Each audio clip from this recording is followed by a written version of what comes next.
Hey guys, this is Coach Kate with 360 Softball. If you've ever followed my Instagram page, you might notice I love to find creative, inexpensive tools to help my pitchers form proper mechanics on the mound. Today I want to share two of my favorite tools to fix the crow hop.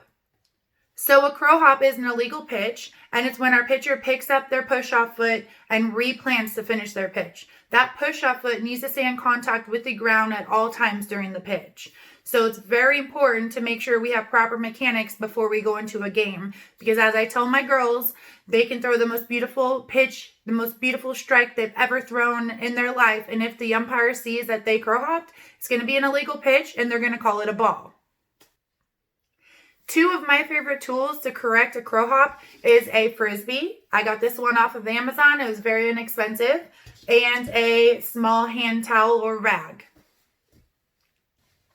If a pitcher comes to lessons and they have a crow hop, I send them home, tell them to find a small rag, put it underneath their pitching toe, and to go through the pitching motion. Their goal is to drag this rag up with them in their motion. If it gets left behind, it's instant feedback to let them know that they crow hopped. So their goal is to have a great drag and bring the rag up with them every time.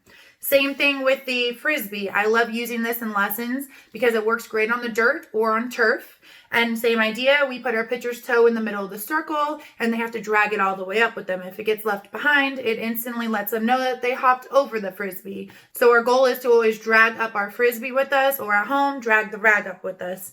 At home, if you're using the rag, of course, you want to use flooring that's a little bit more slick, like wood, tile, laminate, any flooring where this can slide across. So when using either of these tools, a quick tip is to make sure that we're going in our full motion for a pitch. So my students draw their stride line and their power line. If they're at home working this drill, or if they're in lessons using the Frisbee, they have to get out to their stride line every time and try to drag it up with them. Because if we're just walking through our pitch, it's a lot easier to not crow hop. But then we're going to go in the game, go full speed, go full distance, and that crow hop might come back. So our goal is to work on good mechanics at home and make it as game-like as possible. So when we go in the game, we have good mechanics and an umpire is not going to call an illegal pitch on us. One last quick tip is I cannot stress enough how important it is to have proper form. So if you're crow hopping, even if it's just a tiny bit, and umpires are not calling it and they're letting you get away with it, you have to go home and work on it. Because they might not call it all season, but it's going to come down to that playoff game, that championship game, an important game against a rival, and that umpire is going to decide to call an illegal pitch on you. And if you haven't been working on it, it's not something that you can change by the next pitch if you've been doing it all season. So let's not put ourselves in those situations and make sure we have proper form every day when we're practicing. So come game time, they can't call us on anything.